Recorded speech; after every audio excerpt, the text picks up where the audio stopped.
What's going on, guys? Live, baby. It's rivalry week. It's about to get down, Clemson Tom. You better put your phone down. It's on. Clemson. I'm sorry. Hang on. I was texting Shane Beamer that the ass whooping's coming. Oh, damn.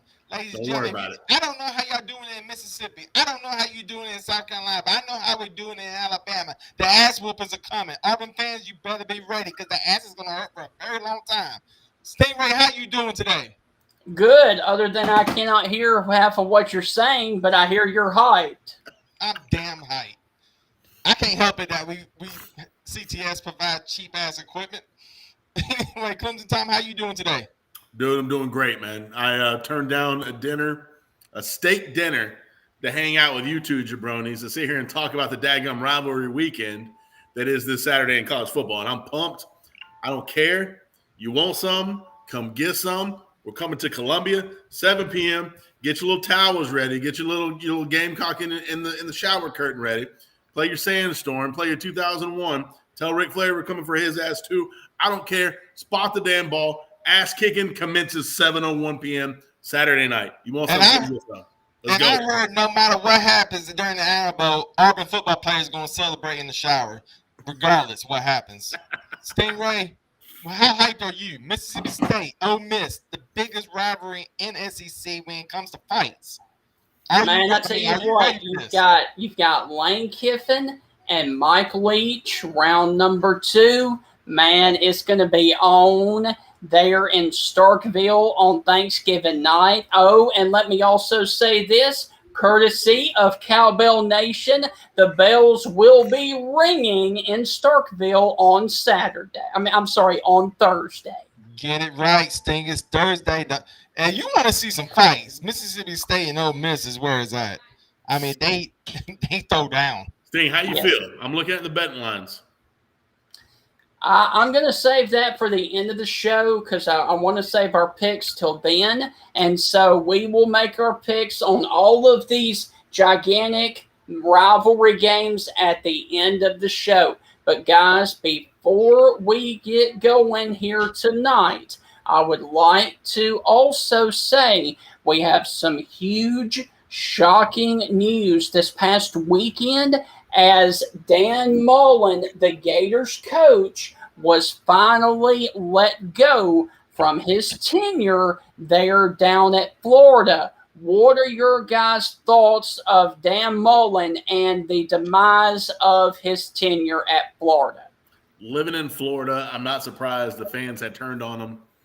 I've got a close friend that works in the let's just say they work close to the program. We're going to leave it at that.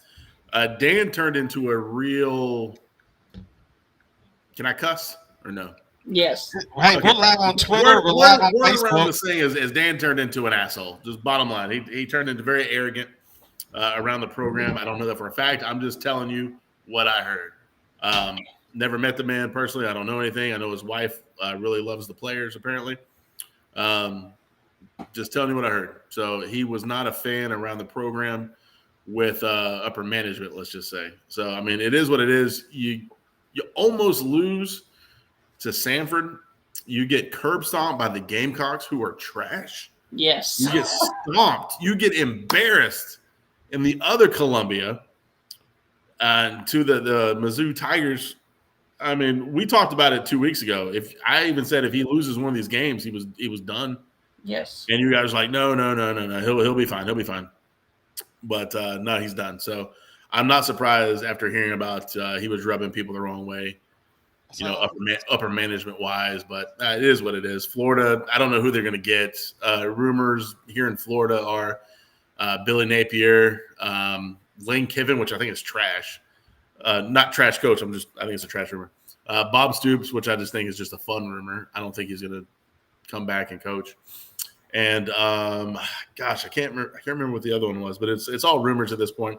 Just Google coaching searches for LSU, and it's the same coaching searches for Florida. Google for Southern Cal, it's the same. It is what it is. The pot is short. I blame Saban for making the pedestal so high for every college football coach in America. I mean, just last year he was in the SEC championship game, And then now he has a rough season after he lost a bunch of guys to the league.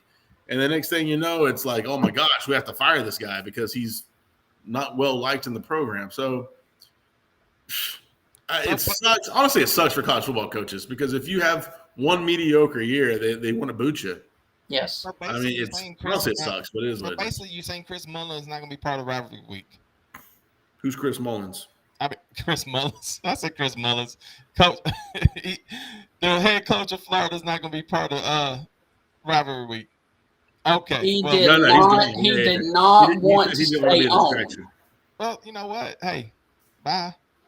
I'm going to be a part of Rivalry Week. Okay, Stingray, tell everybody who's going to be on today. All right, so we have a really good show. Mullen. What now? I said Chris Mullen, the basketball player. That's what I thought. I was like, Chris Mullins. That kid could shoot a 3. So, all right, tonight we have a very special show for you guys. It is Rivalry Week. Obviously, with Mississippi State, we have David Evans, who is Joey's good friend and an Ole Miss player coming up here in about 15 minutes. First off, he's not just an Ole Miss player. He was the head of the defensive line during the early 90s, played under Tommy Tuberville. I mean, he was a beast back in Ole Miss. Yes. Get it right, Sting. Well, dude, I don't know. He's your friend. I know you're biased, but damn, it's not like he's just some schmuck off the street. Right. I mean, he was the defense for Ole Miss back in the early 90s. Okay. Then for Mississippi State, we're going to have Jay Hughes on to talk about his experience in the 13 and the 14 Egg Bowl there in Starkville. Plus, we're also going to have Steve Robertson, a.k.a. Rose Bowl, on to give us his take on how nasty that rivalry has been. Then we're going to shift gears and talk about the rivalry with my main man down there, Clemson Tom. We're going to talk about South Carolina and Clemson, and South Carolina and Clemson right down there. Tom was able to get us a Clemson player. So, Tom, going ahead and tell everybody who we've got tonight. We got my man Jock. He's from Alabama, from up near where Joe is. He played in the 05 era. It was decent. He was a decent player, man. We're not going to get any scrubs coming on the show. That's for daggum sure. But which is also really cool is he went on and became an actor. So he's been in a bunch of different shows. Really worked his way up, which shows the hard work, dedication. He's on one of my favorite shows, Dexter. I didn't even know that when I was looking him up, trying to get a little bit of a bio to the show. I was like, damn, he was on Dexter. I never knew. He's been on a bunch of different. I mean, if you've seen a show out there, you've probably seen him, and you just haven't realized. But he was a defensive lineman for Clemson. He was right there in the heart of the rivalry for us. I don't think he was there when the fight broke out. I think he was still in high school at that point. I think from what I remember, he started in 05. I think he just missed we had a big brawl because we hate each other that much. And now we got time for the main event. Wow. Ladies and gentlemen, we got author Brad Edwards, Dynasty by the Numbers, best-selling book. We got the former wide receiver, Matt Caddell, and representing Auburn, the caller. He's going to reach out to the millions and millions. He's been talking to Power 5, bro, but he said, you know what? You're not going to have no Auburn players on here? You know what? Damn it. I'm coming here to represent Auburn. Ladies and gentlemen, Iron Man's going to be on the show to represent Auburn. It's going to get heated, but let's get ready. It's going to get psyched, Stingray. It's the Egg Bowl. Let's go ahead and get to it. That's right. So, ladies and gentlemen.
right, guys. Well, it is a rivalry week already, and we are going to be talking Mississippi State and Ole Miss.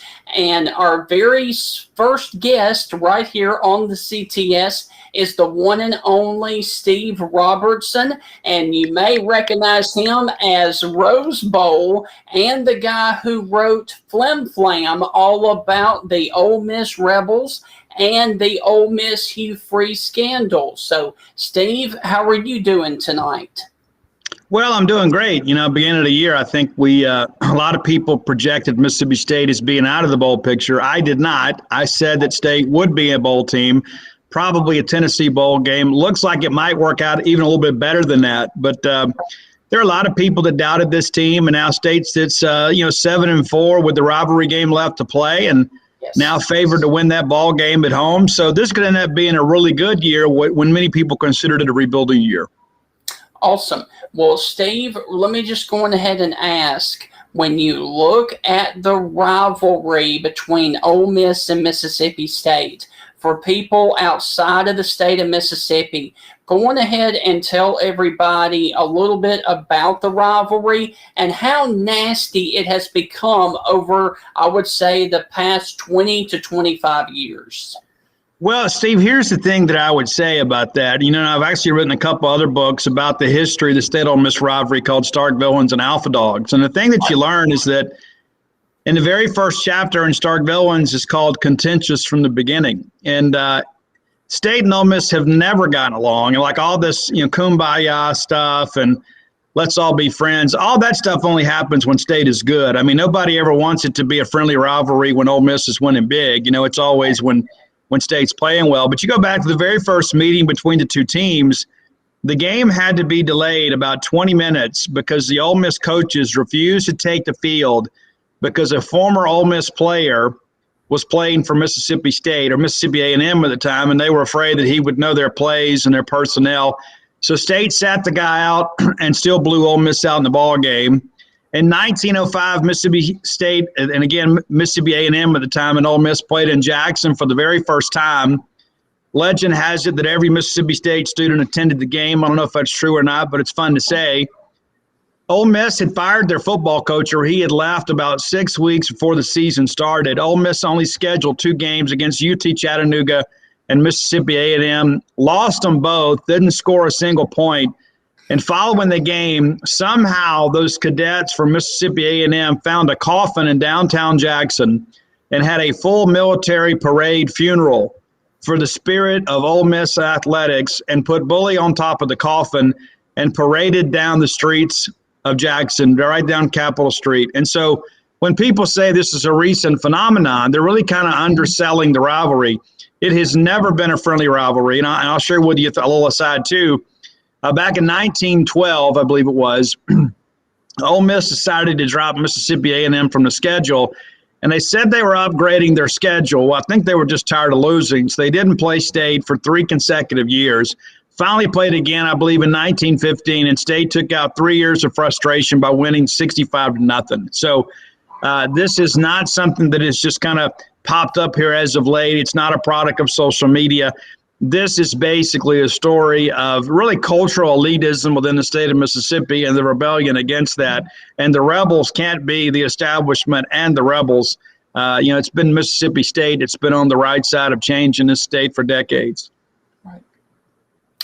Well, real quick, how do you see this year's matchup going? And especially, what do you feel like we will see from both Mike Leach and Lane Kiffin, both leading up to the game on Thursday night? Well, we're only going to have one media opportunity for Mississippi State this week, and that's going to be on Monday, only with Mike Leach. Players and coaches will not speak in the media this week. They didn't last year either. Probably a good thing. I mean, you heard some trash talk as one of my dogs rolls in behind me.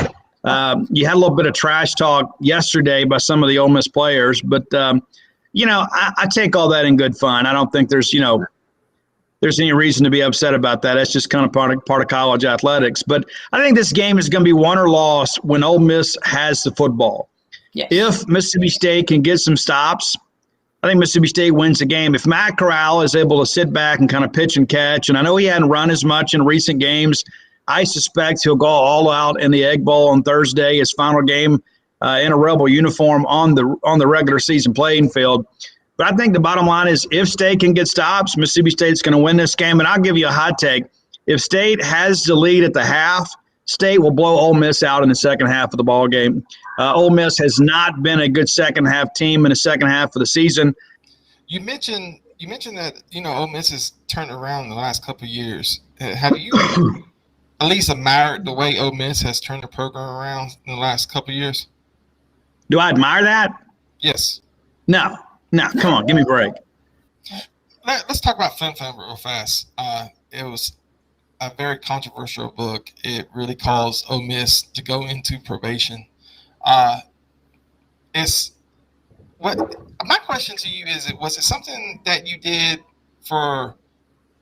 as a noble person and said, "Hey, look, I saw bad stuff going around this program. I want to show the people that this program is foul," or did you do it because you love Mississippi State and you was happy to get Ole Miss in trouble? Well, I think it's all the above, to be honest with you. I mean, and here's the thing: as I tried to pass this story off to other members of the media, and people wouldn't take it, which that in and of itself became its own story, because why was the in-state media so reluctant to cover this and write about, you got a very popular coach at Ole Miss that's winning a lot of ball games, and there were NCAA boots on the ground, in Waynesboro and Raleigh and other places like that asking questions. Not all those questions yielded violations, but that's newsworthy. And the fact that the state's largest newspaper, among others, avoided it like the plague, I was like, well, if they're not going to cover this, I'm going to cover this. I'm not going to let this just kind of slip under the rug. And so, no, I had people contact me that were trying to get in contact with some in-state media folks to tell their story, and they couldn't get anywhere with it. And that's part of what Flim is about. It's not just, the rise and fall of Hugh Freeze or the Ole Miss investigation. It's really kind of this conspiracy among the in-state media to protect this institution rather than do their jobs and their mandate of telling the truth and seeking the truth wherever it went. And that's, to me, as big a story as the Ole Miss stuff, is that you had some in-state media people that were either completely complicit in the cover-up or completely incompetent. And I'll let you decide which one that is. I got two more questions about the two head coaches, Lane Kiffin and Hugh Freeze. I'm going to start with Hugh Freeze. Hugh Freeze, at least inside the CTS and some people on the CTS, he's become very close to some people on the CTS. I'm not naming no names. He has shown great character, at least to our eyes. He's been very good to us and been very good to people inside the CTS. With that said, he has shown himself to have very good character in the recent years. Do you think he has found redemption with Liberty University? And do you think he's going to go to the Virginia Tech job? Well, the first thing that I'll say is, we don't know what's going on in his personal life. That was the public perception is that he was this salt of the earth man that was living a life of virtue. And then in the meantime, he was in contact with these escort services. And then, not to mention there were guys on his staff that were cheating their tails off. And, I don't know what he knew and when he knew and what he didn't know. But the reality of it is that his public persona did not match his private lifestyle. And so I won't ever suggest that I know what's in a man's heart. I have no idea what steps he's taken down the road. I hope for he and his family that he does find some redemption. And let's be honest, too, we're not talking about redemption on a football field, okay? Because there are a lot of bad actors out there that win a lot of football games. My hope is that whatever issues that he has had or currently has in his life, that he gets some help for that. And I don't wish any misfortune on Hugh Freeze or his family, but he made a huge mistake and has paid for it very dearly, and it was a very public situation. And that's the thing too, to be quite honest with you, we've all made huge mistakes. But the problem with that is, when you live in his lifestyle, when you're a public figure like he is, it's magnified. There are a lot of people out there that have made the same mistakes that Hugh Freeze have made. They just weren't a college football coach that was tweeting out scripture in the morning and then contacting escort services at night. And so, that didn't make national news when your neighbor does it, but it does when, when Hugh Freeze does. And so, my hope is all that's behind him. I really do. There's a lot of people out there that act like I'm just the boogeyman in this whole situation too. But, what's interesting, and I've shared this with people before, around the time that I was going to drug rehab and then having to go to jail for a while, for 6 months, Hugh Freeze was getting ordained as a minister. And somewhere over the arc of this story, I kind of became the good guy and he became the bad guy. It's a very interesting juxtaposition. But the reality of it is that there are a lot of people out there that basically were complicit in this whole thing. And then, of course, after the book comes out and after Hugh Freeze is gone, all these people come to me and say, oh, we knew this was going on. Well, how credible are you? I mean, it's like you're going to sit here and tell me, oh, you knew this was happening, but you turned a blind eye to it. And I'm talking about people in the media, even members of the national media. It's like, well, if you knew it, why didn't you report it? Don't come to me now expecting me to take you seriously when you basically turned a blind eye to all this stuff that you say now you knew. So either you've got this BS degree in revisionist history or you're a complete liar, one of the two. And so, but at the end of the day, I don't wish any harm on Hugh Freeze. My hope is that he's paid for his indiscretions and that's all behind him. Thank you, Bo. Your final score. What do you got? I got Mississippi State 42, Ole Miss 31. Wow. Oh, I actually got it different. I actually got it Ole Miss 40, Mississippi State 21. Nah, not a chance. Not a chance. I don't think Mississippi State going to win this game, man. Come on now. You don't think State's going to win the game? No. Do you watch college football? Oh, no, you didn't. Ladies and gentlemen, he's one of the best authors out there right now. Real fast, you want to plug your social media? Yeah, I'm on all forms of social media at Scout Steve R. And, of course, they can find all our Mississippi State coverage at genespage.com, the Mississippi State affiliate for 247 Sports, the flagship.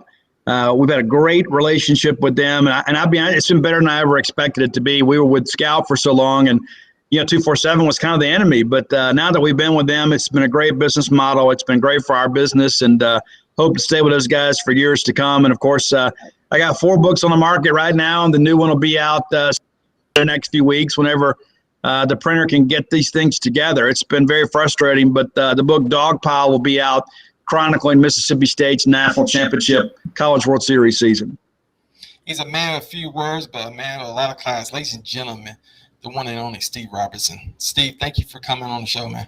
Yes. Thanks for having me. You guys have a great week, and happy Thanksgiving to everybody. Well, we're back, man, and that was freaking awesome, was it not? Yeah, it was cool. I mean, he was a nice guy. Yes. We love talking a little trash. We talked a little trash afterwards because I actually do pick Ole Miss to win the game. Yes. But when you talk about somebody, I personally like Hugh Freeze. Somebody who's a Hugh Freeze fan. He's done some great things, not just for Stingray, but for the CTS. Just allowing Stingray to go to the press conferences and everything. I can't say nothing bad about Hugh Freeze. He's good to Stingray, and you're good to Stingray, you're good to me. So what I've known, what Stingray has told me about him, he's a man with high integrity, high class. Ole Miss fans still love him.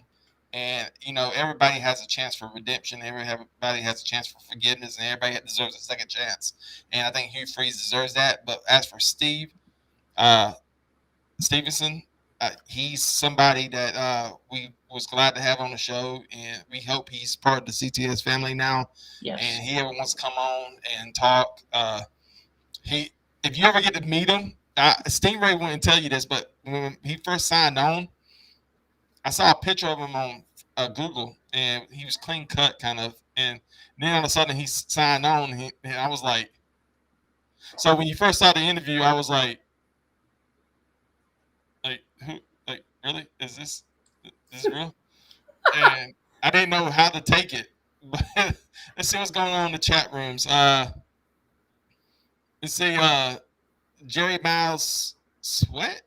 Yes. 42-20 State. Okay. I can take an Ole Miss. You know, like this season, I've been calling it. I called Clemson over Wake Forest. If Clemson can beat Wake Forest, I think they can beat South Carolina. Ole Miss has shown that, you know, hey, they can bring it. They didn't bring it against Alabama, but yes. But Sting, you know, I'm gonna let you go. I'm gonna let you talk about some Egg Bowl. You ready? Yeah. You ready? I'm ready, man. I'm ready. I'm just waiting on my buddies to join, man. We got how many fights you think are gonna happen this Thursday? I don't know, man. That's gonna be real interesting because this rivalry has definitely been toxic over the past few years. Oh, it's toxic is not the word for it. It's like hockey games. Yes. So anyway, while we are, I'll let you go ahead and share some of your history from the Egg Bowl and some of your great memories, and I'll catch you when it's Alabama time. Okay. Go ahead, man. All right. See you, man. All right. So it is solo for right now until we get both David and Jay Hughes both on the show. And actually, Jay Hughes played in two of the most famous Egg Bowls that I remember. One of them was obviously, for Ole Miss fans, I apologize, but it was the strip of Bo Wallace in overtime that was right there in the end zone in Starkville. That was the one where Dak came off the bench and led Mississippi State back for the win. And then, of course, the next year, Mississippi State coming in with one loss goes into Oxford with a shot to go to the SEC championship game if they win. And, of course, Ole Miss dashed all those hopes as well. So, ladies and gentlemen, let me go on ahead and pull up my good friend, Jay Hughes, who is here for the Mississippi State side of everything. Jay, how are you doing, sir? Doing good, Stingray. How you doing, man? Good, man. It's good for you to be here, and I really do appreciate you joining me. Yeah, for sure. I think I really enjoy watching you, man, and all the analysis that you do week in and week out, and I'm just glad to be a part of it. I Thank you, man. Awesome. Well, we've also got one other Ole Miss player coming on, and he is David Evans. David, how are you doing, sir? I'm good. How about yourself? I'm doing good, guys. All right, so real quick, let's go on ahead and get to the matchup this weekend. What are y'all most looking forward to when the Bulldogs take on the Rebel Land Sharks this Thanksgiving night? Well, first of all, I don't know what a Rebel Land Shark is, so I think they need to get that together before we, decide to go any further. That's about the only thing we're gonna agree on.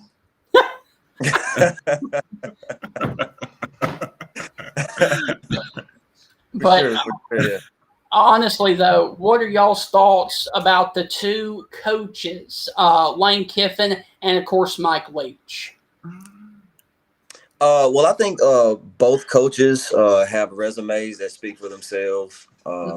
Both coaches come from winning tradition. Both coaches have coached, the highest level of football, the highest level of play.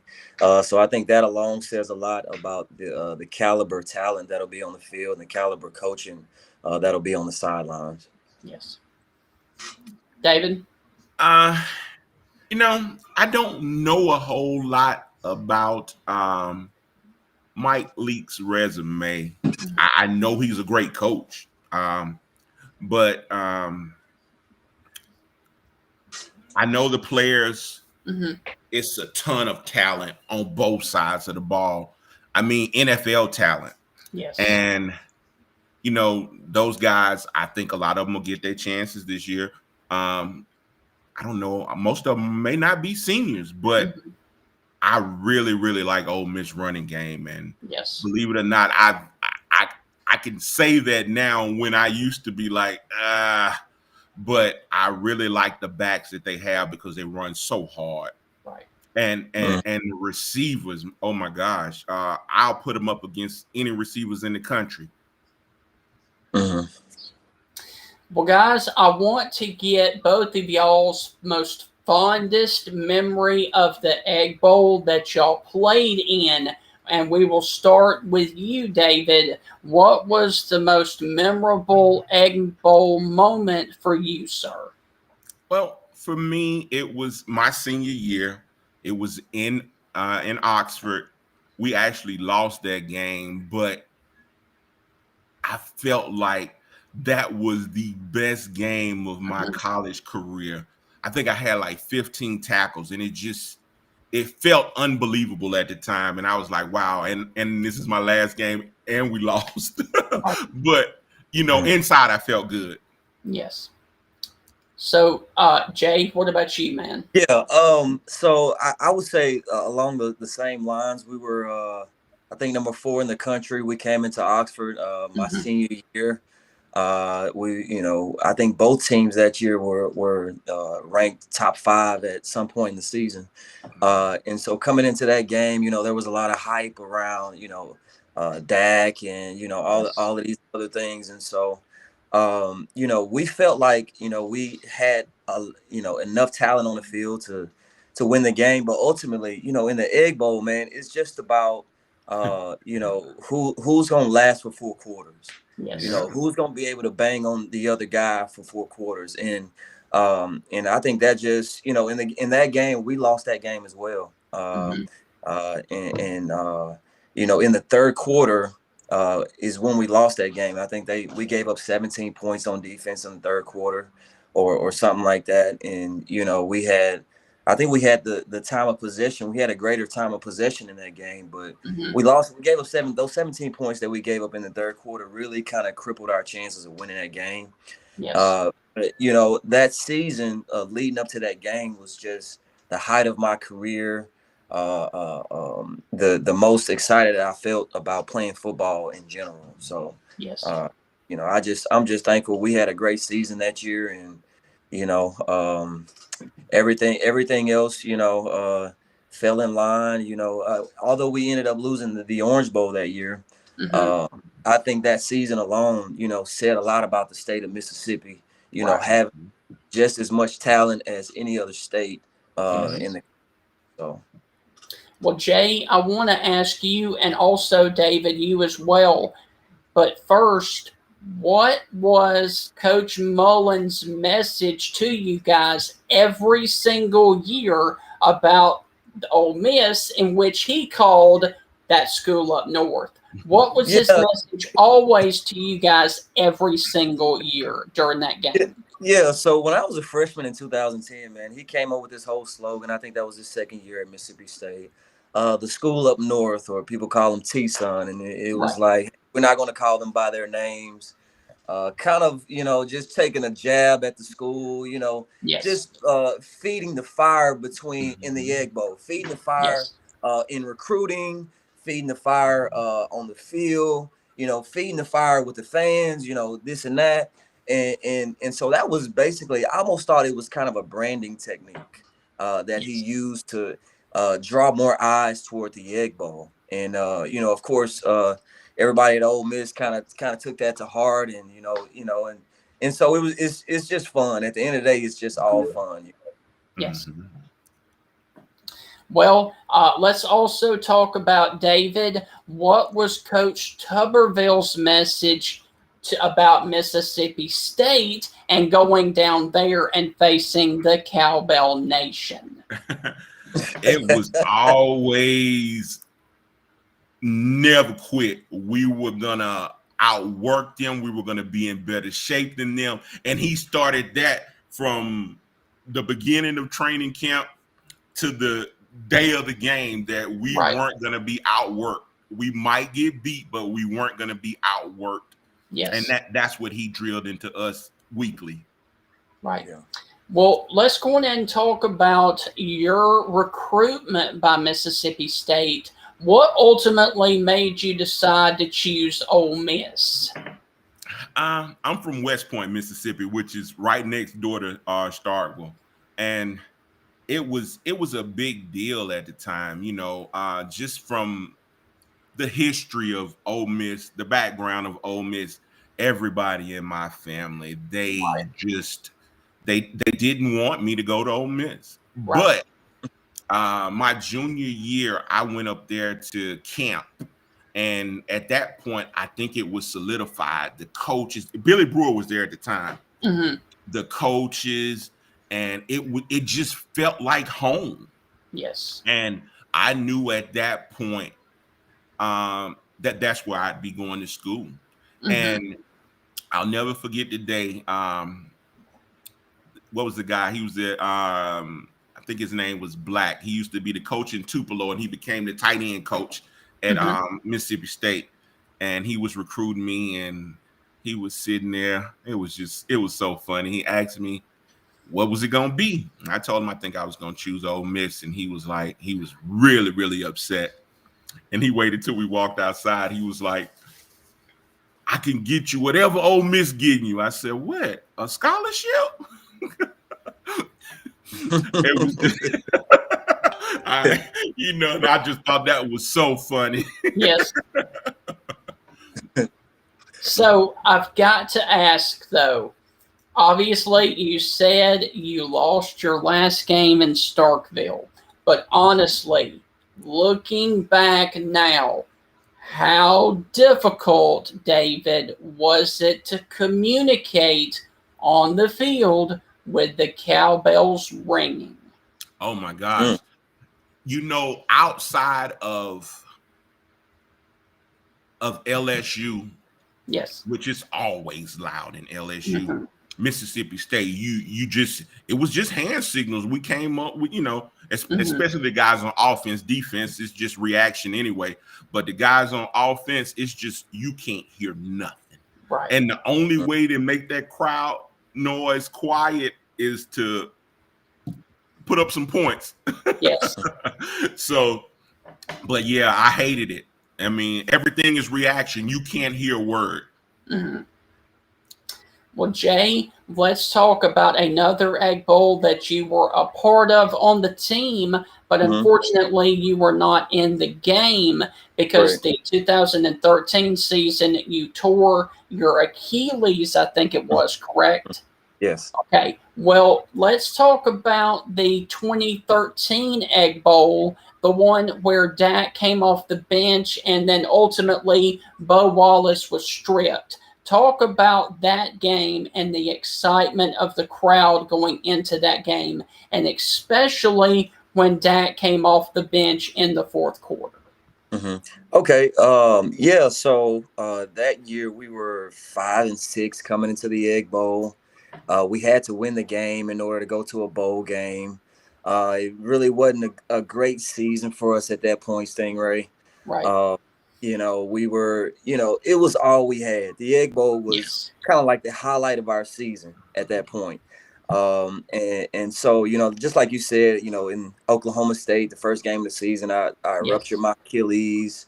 I think it was in the second quarter of the game, ended up being out for the entire season. So I'm on the sidelines with a pair of crutches. And, I think it's maybe the third quarter Dax comes in, the third quarter. And at this point, no points were scored in the first quarter. It was 7-7 going into halftime.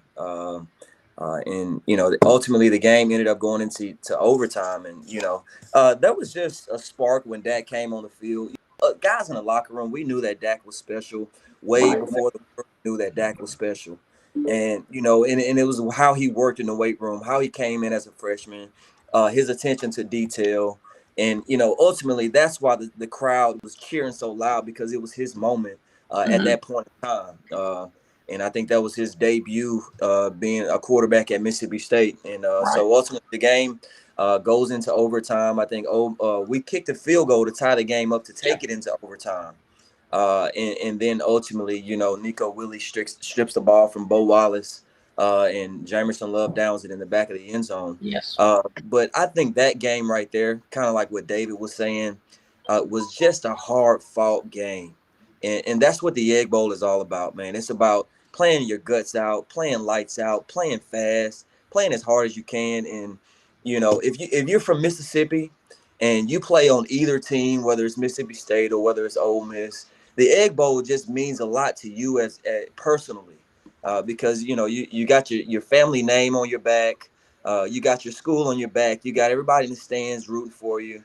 And so, the main thing is just, playing lights out. And that's what I hope to see in this game on Thursday. The guys playing lights out, guys playing for the name on the back of their jersey, guys selling out for their school, and ultimately just playing as hard as they can with as much passion and as much fire as they can. So, that 2013 game was something to remember, Stingray. Well, David, do you want to answer that question right down there? How was it when Tommy Tuberville came in for the Ole Miss players, and how did it feel when he left? That comes in from Mike Sanders on YouTube. Well, when he came in, he brought a different type of excitement, because when I tell you about being in the best shape of my life at that point, he said his ultimate goal, I talked to him years afterwards when everybody was done with football. He said his ultimate goal was to run everybody off that didn't want to be there. Yes. And he was going to do that by running us to death. And he said he would never try that at Auburn when he went there. I thought that was funny. But I think the guys really respected him. From what I gather on him leaving, a lot of people were upset because they thought they had found a quote unquote forever coach. Yes. And a lot of the players were, upset about it. But, in the end, I think, now, we evolve, and I think we're in a better place. Mm-hmm.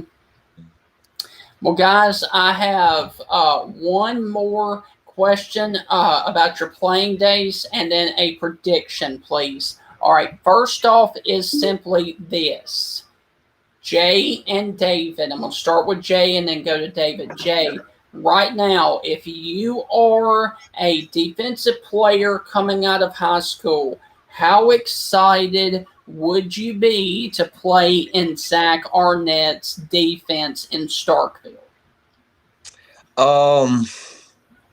If I was a defensive back coming out of high school, how excited? I would be excited just to play in the Southeastern Conference, period. Right.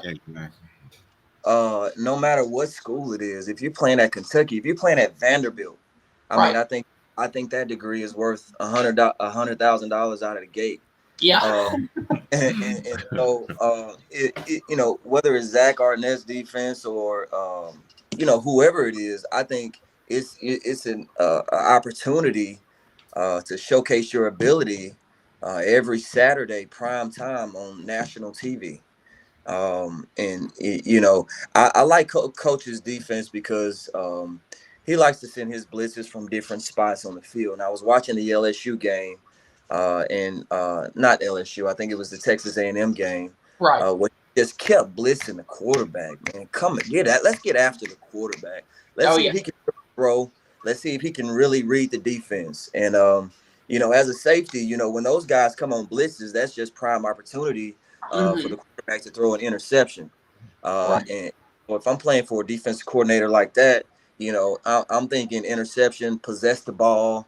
Let's take it the other way. Let's get our offense back on the field. Yes. And finally, for you, David, real quick, I would like for you to tell me how excited you would be to play for the Lane Train up there in Oxford. For once, I think, well, I won't say for once, but it just seems like they've put the pieces together. I used to be, every week I'd be like, oh, how many points we going to give up? Our DBs can't hold up. Our DBs can't hold up. But, now I think those guys are, they're just working, and it's showing on the field. Everything that they're putting into over the summer is showing on the field. And, we got on Saturdays, but trust me, at the end of the Egg Bowl or the end the bowl games, it starts all over, and that's when the guys start to put in the work. And for any high school student to be recruited from anybody in the SEC, I think it'd be an honor to play. Yes. Well, guys, real quick, prediction time. Mississippi State, Ole Miss, Thanksgiving night, Cowbell Nation is going to be right there. It's going to be really difficult for Ole Miss and Matt Corral to hear things with the Cowbells going. Who do y'all like in this edition of the Egg Bowl? And yeah, that's what I said, Stingray. I mean, Matt Corral, I think they said he was up for the Heisman at the beginning of the season. Yes.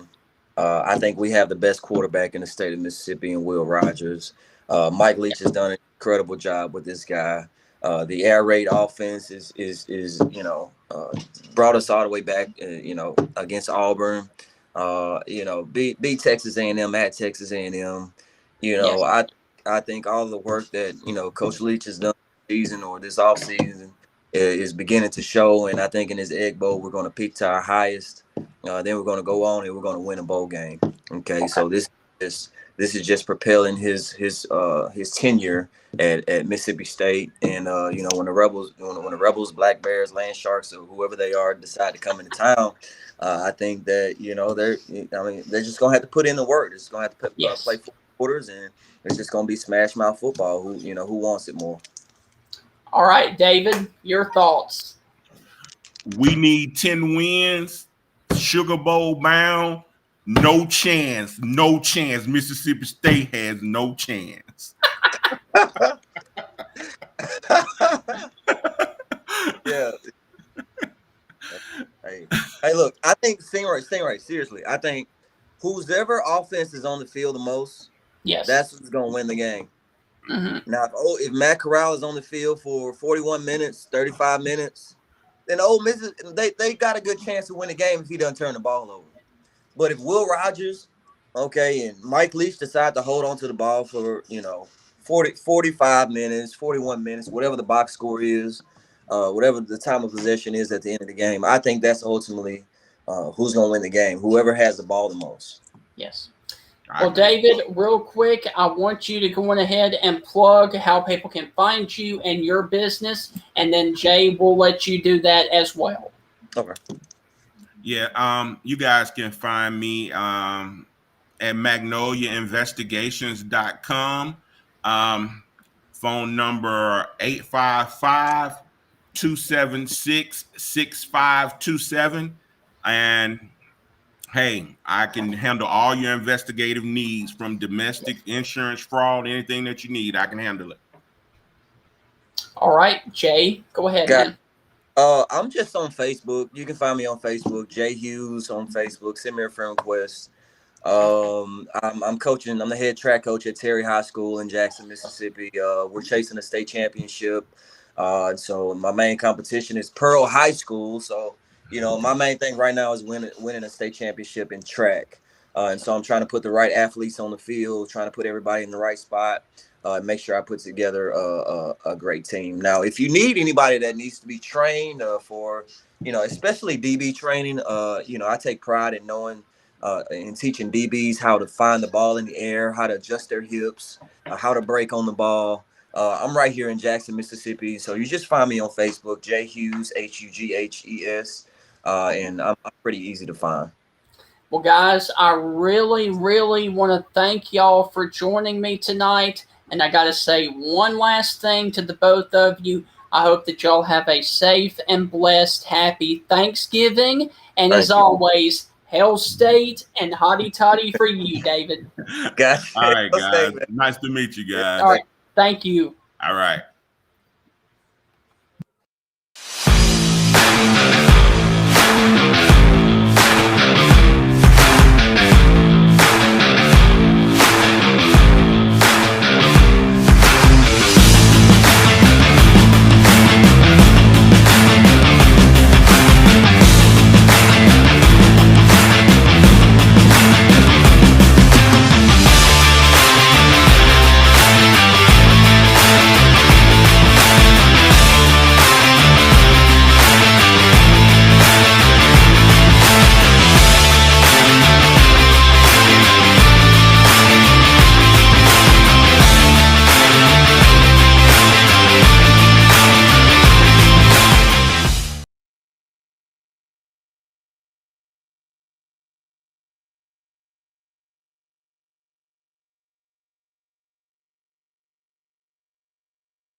Okay, we are obviously back, and I apologize for that glitch, but let's go now to Clemson Tom, and apparently Tom is not there. Okay, so we are going to now talk about the Clemson and South Carolina rivalry, and Joey... I don't know what's going on with Clemson Tom.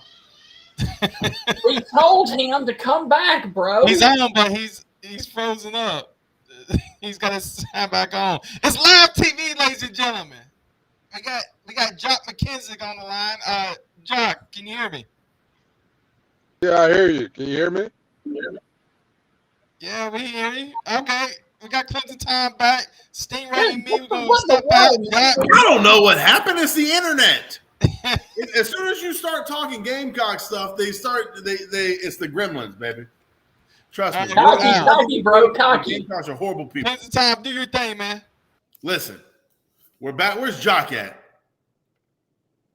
Can you Is see he me? on here yet? How y'all gonna leave me live TV like this? Over here, we got the Gamecocks this weekend. Jock's supposed to be coming up on here with me. Is he even here? Yeah, I'm here. Can you hear me? Yeah. Okay. Activate your the screen, the video. It's on. Hold on. Let me try to cut it off and cut it back on. It's on my end, but I can't see myself either. It's weird. Yeah, you have to this or not. There you go. Nope. Still nothing. You disabled your camera. It don't matter, man. It's the daggum Gamecocks. Figure out when we talk about it. Can you talk to me about this rivalry as a player, as someone who has actually been in the trenches with these cats? Because I hate them. I got 2 more years of eligibility. If Venerables needs me, I'm here. I might have 1, maybe 2 plays left in me, baby. But, I mean, I absolutely despise these cats. What's it like actually playing against them? Man, it never gets old, man. Like, I grew up in Opelika, Alabama, which is 5 minutes. My home, like 5 minutes from Auburn University. So I grew up, watching Iron Bowl. And, when I got to Clemson, that was all I knew was the Iron Bowl. And, people would talk about the hate that Clemson had for South Carolina and vice versa. And it's kind of like once that we hit, the hate hit, it's kind of like instantly I automatically hated South Carolina. It was like magic in the air. I was like, okay, I hate these guys. And I like to tell people, like, their fans are delusional. They ride for their team at their best to ever do it.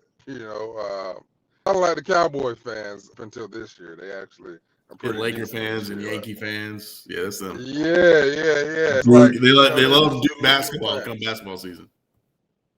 Yeah. So yeah, man, it was unique because, like I said, once that week hit, man, I was all in about beating South Carolina, man, and their fans, their players. It's just we were all about beating them at everything. Like, if it's a shoe tying contest, I'm trying to beat South Carolina. It doesn't matter. So that, man. Yeah, bro. I'm all about beating the game, guys. Now, what was it like being on the field? I mean, as fans, dude, especially me being on the forefront on social media. I mean, I catch it 24/7, 365. But the fans are fans. We're going to catch it no matter what. When it comes to being like on the field, especially in your day, I mean, that was kind of when it was almost equal. How was the trash talk like back then? It was just as bad as you would imagine. I mean, after I remember my sophomore year, literally after every play, it was like, yapping back and forth on both sides. The hate was real. It's kind of like you said back then. It was, we were an 8-9 win team. It was in every game it's something. So, it was kind of like you could feel the level of tension between the two teams, like, every time we played.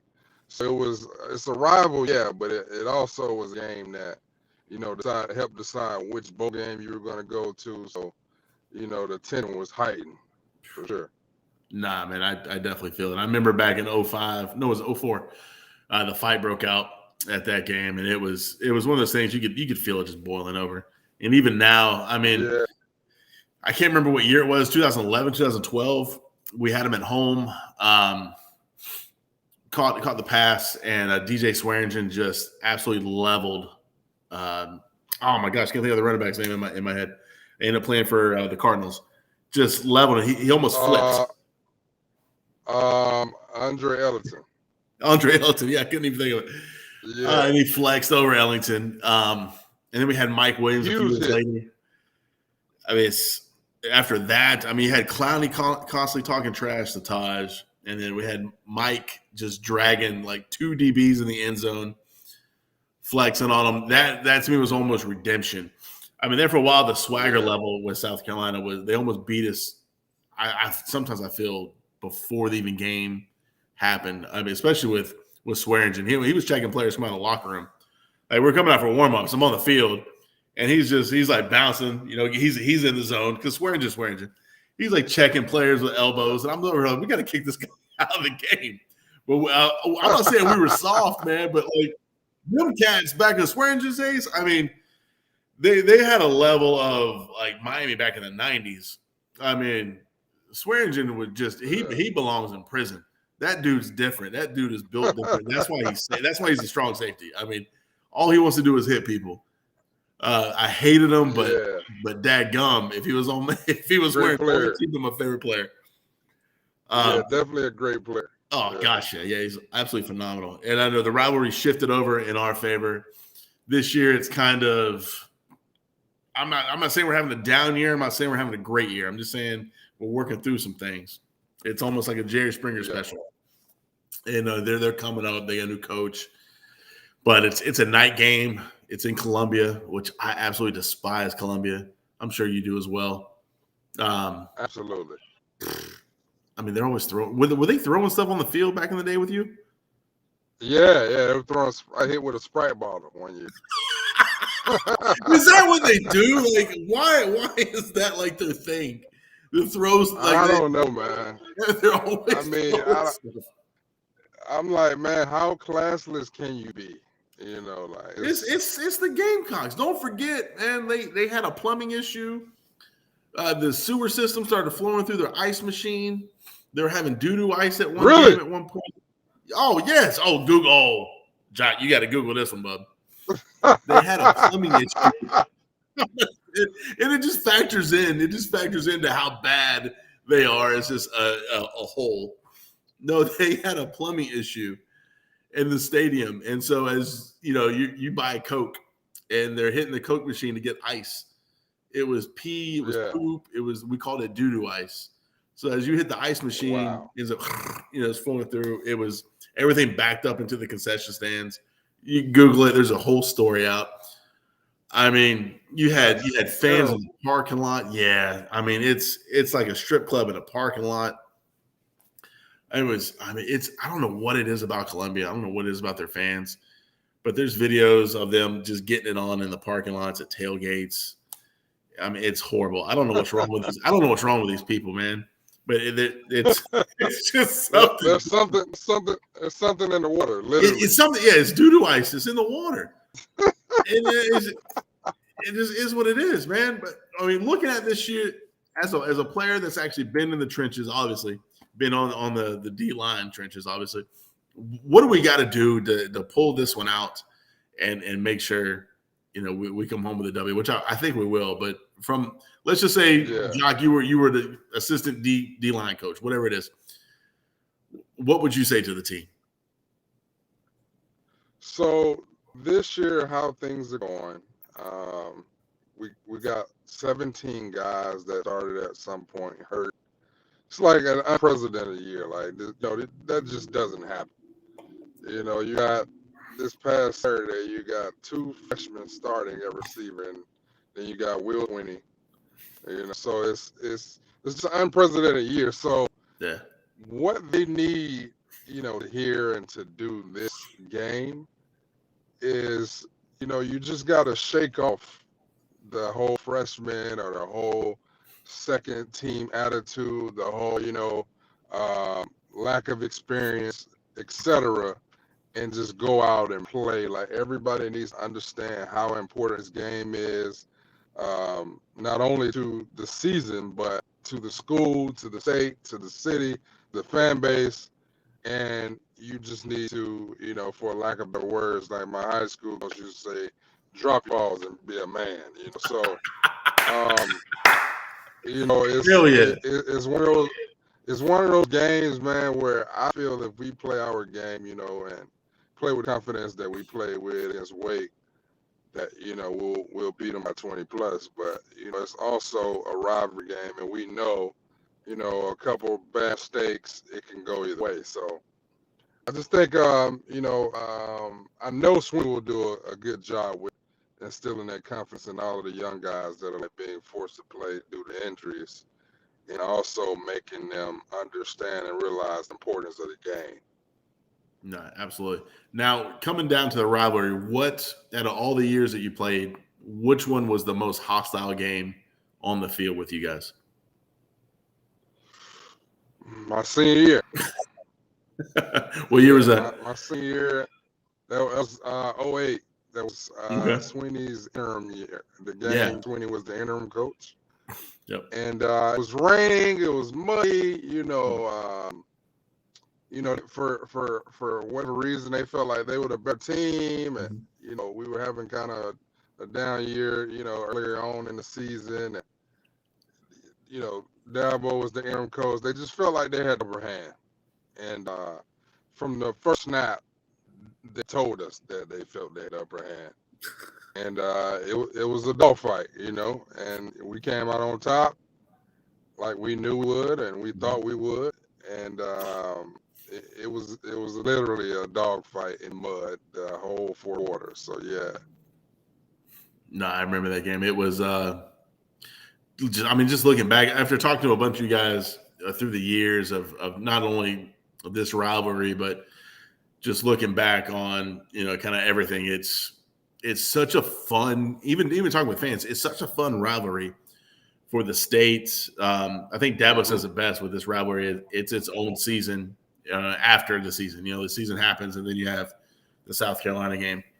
Looking at this rivalry compared to kind of what you grew up with Auburn, Alabama. I mean, you said you grew up like 20 minutes from Auburn. So how did in your growing up with the Auburn, Alabama rivalry, how does this compare? Yeah. So how does this compare with the Alabama rivalry, and then now you got a South Carolina rivalry? I think being on the Clemson side of things in the rivalry, it's more of a confidence thing. It's kind of like when we talk about the Gamecocks, it's like, oh yeah, that was just the Gamecocks, because we've been dominant over the years, recent years, and then just the overall record, we pretty much have dominated the rivalry. But as far as the Alabama and Auburn rivalry goes, literally Alabama could be 11-0 and play Auburn, and they're like 6-5, and they beat Alabama. You just never know. Yeah. So that rivalry is a little more,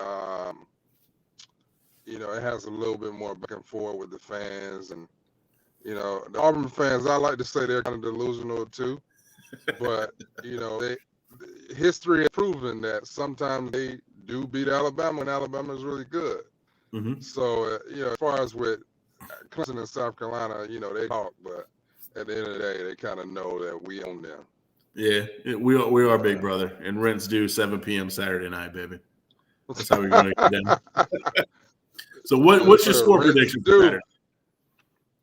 I think it'll be my score prediction. I told them yesterday. I think it'll be 44-20. We beat them 44-20, baby. I'm going to be happy. I'll be going to bed happy because I'm a little nervous, just because it's a night game in Columbia. And if we come out swinging, the fans will go home at halftime like they always do. They're about as diehard / mediocre as they can get. I don't know what it is with their fans, Jock. I absolutely despise them. Not necessarily the players or the coaches. It's just them daggum fans. Yeah, it's more so the fan base. The fan base the fan base makes you hate the team. You know, Yeah, which exactly. sad. You know, which is sad. You know, because like players didn't do anything to the. No, I used to say like, but you know, like through my years of doing sports talk on YouTube and the radios and the podcasts, like I've gotten to know like a few Gamecock players, and they're just like us, man. They're cool. We dap it up. We talk about like. But them fans, I'm just here, like, you guys are just. I want to hit you with a hammer sometimes, man. Listen. I have the exact same sentiments. You know, after meeting a couple guys, Captain Mullen, DJ, Melvin Ingram. You know, just a couple guys that I met and had a chance to, have some sort of relationship with over the years. Yeah, pretty cool guys. You know, yeah. Like even Spurgeon, I hated him, but dadgummit, the dude could play. If he was wearing orange, but their fan base, man, it's brutal. It's brutal, and it works both ways. Like a lot of people always say, and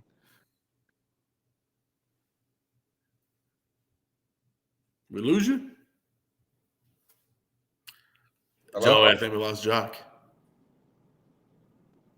Jock, you there? John. Yo. I think we lost him. Live TV, everybody. Hello? Joey, come back on. I think we lost Jock. Live TV. Jock, if you're listening, thank you for joining us. Is that it for the CTS? Y'all gonna make me close it out by myself? I think we lost Jock. No. It's live TV. I'm like, he drops it. I'm just stuck here with my phone. I don't know what happened. No, man, we're good. All right, so we are about to go into the Alabama discussion. We want to thank you, Clemson Tom, for joining us, and I'm going to go up full screen because, unfortunately, I have some very unfortunate news to talk about. It was actually announced earlier today that the legendary columnist out there at the Tuscaloosa News right here in Tuscaloosa, Cecil Hurt, passed away earlier today at the age of 62. Once again, Cecil Hurt, the journalist and columnist for the Tuscaloosa News, passed away earlier today after a battle with pneumonia. So our thoughts and prayers are definitely with his friends, his family, and of course the Alabama community who knew everything and knew of Cecil Hurt. That is a huge loss for the Alabama program and everybody that was associated with the broadcasting community. So we really want to give our condolences out to all of those guys. And I think real quick, we need to do a moment of silence in memory of the one and only Cecil Hurt.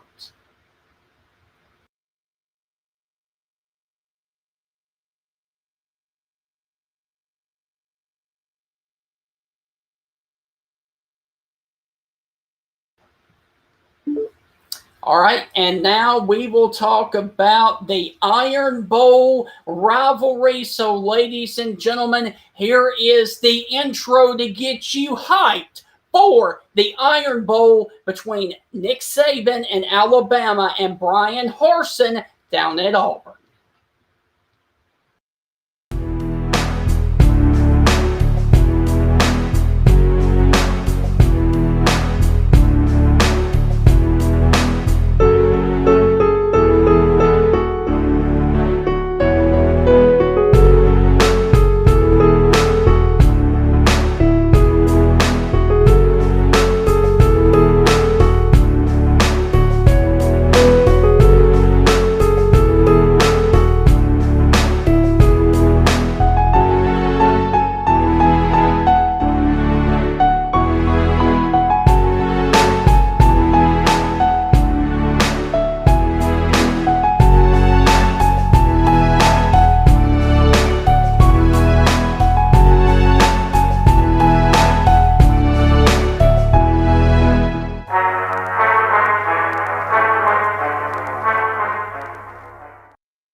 here first. You may not like it, but I'm gonna say it.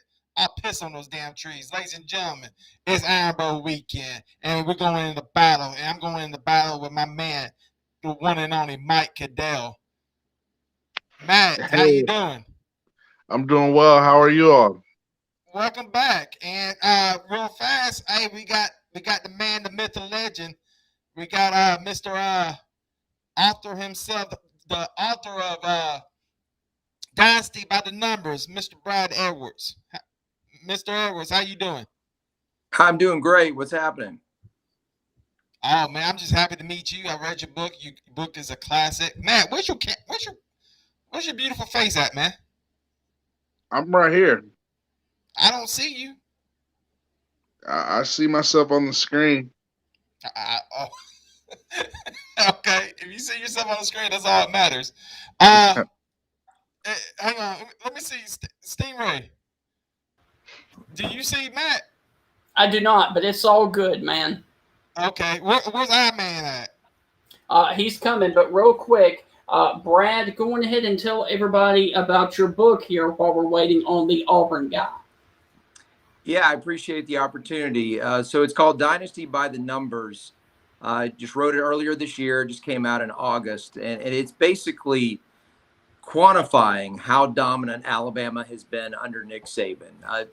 Pretty much since the 2008 season, looking at just the many different ways that Alabama has been far better than everyone else in college football over that span. Now, obviously, people look at national championships and they look at the number of wins and they say, well, it's pretty obvious. There's way more to it. That's just the tip of the iceberg is what you're aware of. But if you start to get into, things like rankings in the polls, you look at some of the NFL draft numbers that you're showing there, some of the offensive and defensive superlatives. You look at many other things that Alabama has accomplished over these years. Recruiting would obviously be another one that comes to mind. It is some of the numbers are just astounding.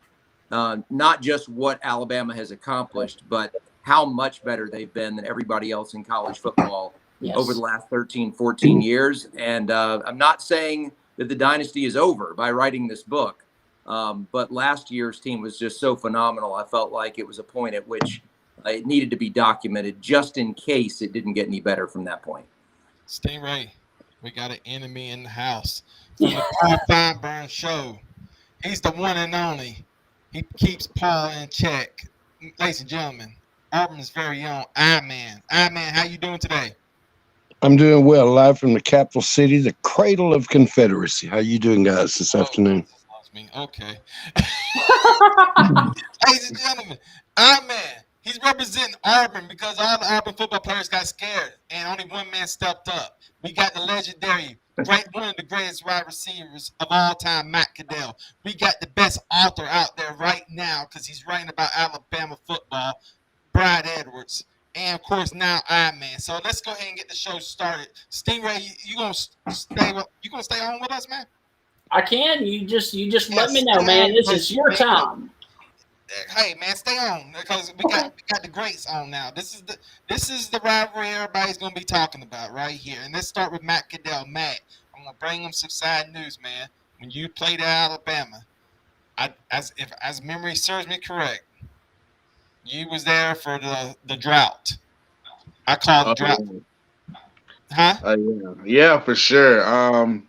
But I gotta say, I didn't know I was gonna be on here with all these legends, man. I listened to the Finebaum show, and I hear Man and Stingray. Man, this is crazy. I didn't know so many celebrities were gonna be on here. It just blows my mind, man. Wow, this is pretty awesome. But yeah, man, we went through the drought, man. Tuberville was famous for putting up 6 or 7 fingers on us, and yeah, when I was there, we could never get over that hump of being Auburn. But yeah, it was tough times. But I mean, regardless, it was always that rivalry game, and we never were able to come out on top. But it's just one of those rivalries where it's just that's all you think about 365 days of the year, and that's the only thing everybody truly cares about, for sure. Now, how important in the locker room was it for us? I say us, like I was in the locker room too. How important was it for the football players and the coaching staff, Mike Shula, Nick Saban? How important was it to beat Auburn? I mean, it's just one of those games. You come to Alabama, that's one of those games that you have circled. It's LSU, it's Auburn, it's Tennessee. People want to know how you did against those teams. But yeah, that Iron Bowl, man, you can just throw the record books out. No matter who's on top, it's going to be a dogfight. You're going to get everybody's best shot, and it's just one of those games where you never know, what can happen. So you have to be focused. You have to be locked in. And like I said, just throw the rule books out, the record books and all that stuff out. It doesn't matter. It's just a brutal rivalry. Steam, break up. Now, Ross, I'm here, bro. You and me are in the same boat, man. I'm one of the biggest Alabama football fans of all time. And, of course, you represent the Auburn fan base. We're going to try to keep it civil. But quite frankly, how important is this rivalry to you and to the Auburn fan base? Man, you there? Oh yeah, I didn't know you was talking to me. Yeah.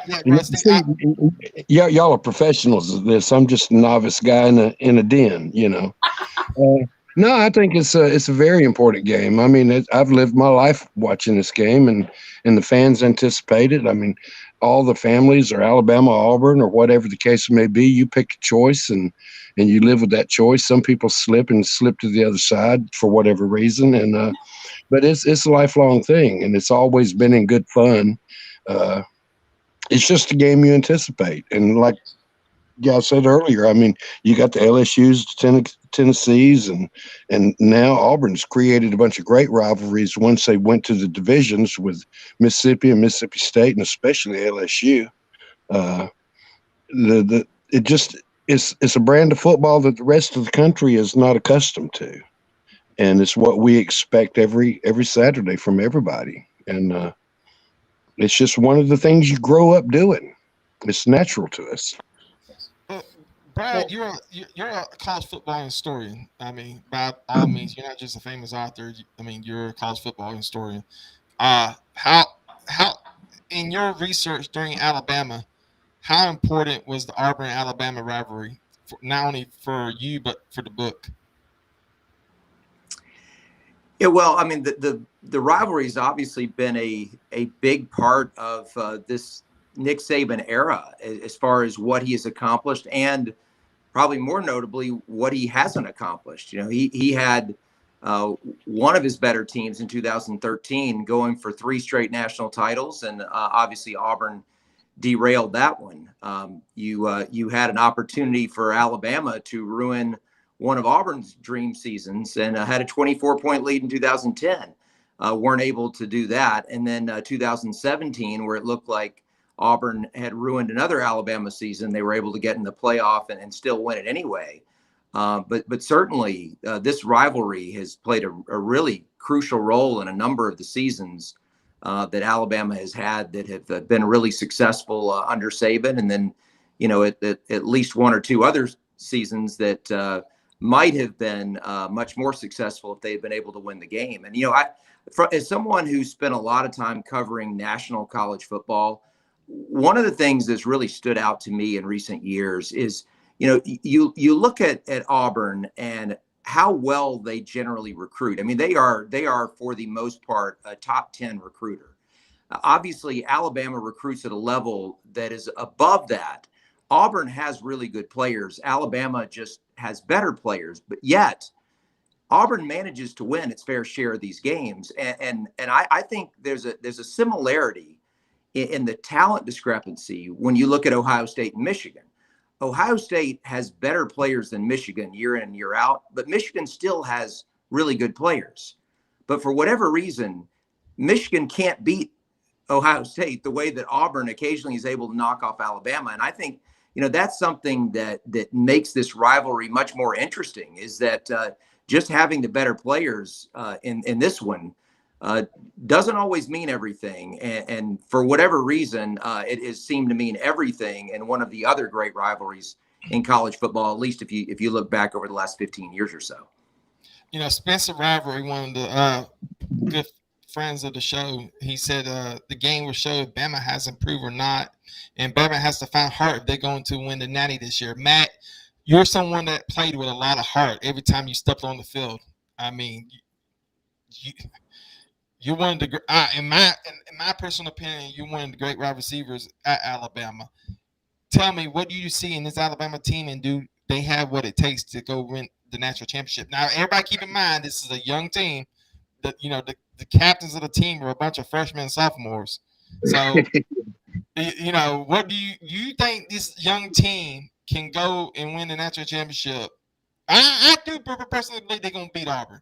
Okay, I have that belief. But do you think they can have it all the way to go beat Auburn, beat Georgia, beat the two teams they need to beat in the playoffs?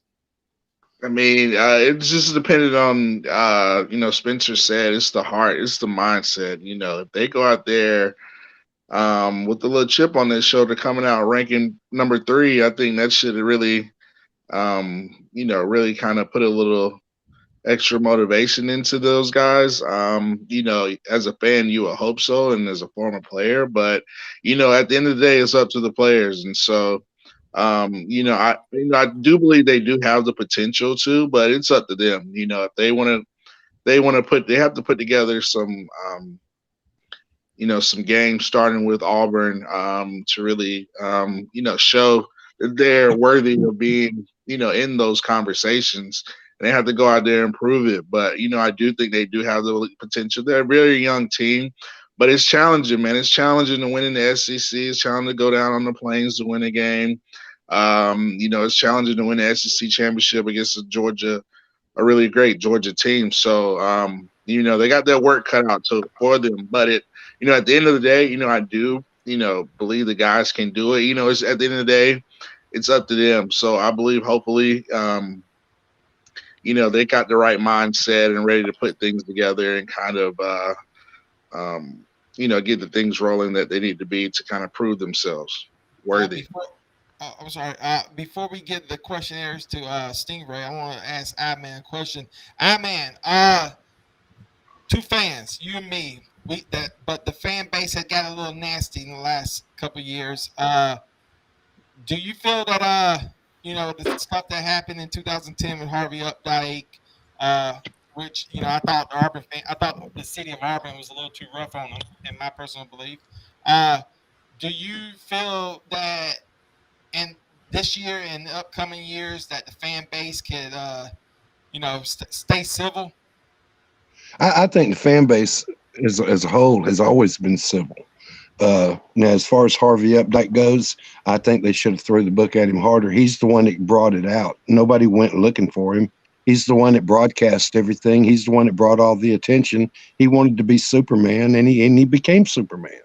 And so I have no feelings whatsoever towards Harvey. He blamed myself and Tammy. He actually told Paul it was my call that did him in.